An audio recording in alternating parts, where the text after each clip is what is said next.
They offered $15,000 for my grandpa's barn. Now they pay $8,200 monthly to keep it standing. I'm Jake Williams, 42, third-generation cattle rancher outside Sweetwater, Texas. My family's owned this land since 1968.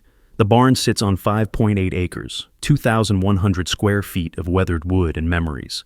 Last spring, Summit Green Energy wanted it gone for their $34 million solar farm next door. Needed the exact location for their electrical substation. Their VP, Diane Crawford, showed up offering $15,000 for a barn worth $180,000. Said they'd use eminent domain if I refused. Called it progress, green energy for the future. I said no. She smiled like I was stupid. Told me I'd regret blocking clean energy, then left. 2 weeks later, I found fresh dirt along my fence line and walked it with my dog, noticing uneven patches running 920 feet across my property. I called a surveyor with ground-penetrating radar.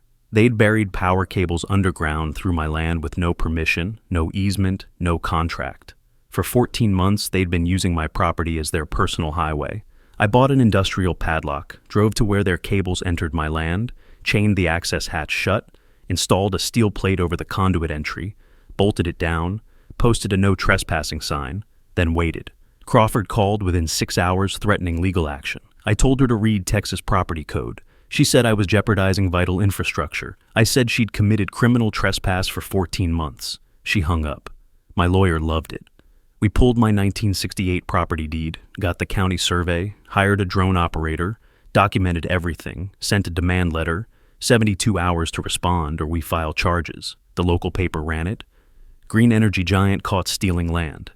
Community Facebook groups exploded. Protesters hit their field office. PR team panicked. Moving the substation meant $1.2 million and 11 months delay. Investors were asking questions. Crawford returned with a different tone. She asked what I wanted. I handed her a contract, 30-year lease, barn stays put, $8,200 monthly, plus $114,800 back rent for 14 months trespassing. They restore the barn to historical condition at their cost. The kicker, miss one payment, I cut power to the entire solar farm. She read it twice, signed it, said nothing. Now checks arrive like clockwork.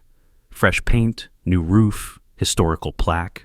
Every month I cash their rent for the same barn they wanted demolished, the same land they tried to steal. Comment karma if you think they got exactly what they deserved, and subscribe to see what the next developer gets.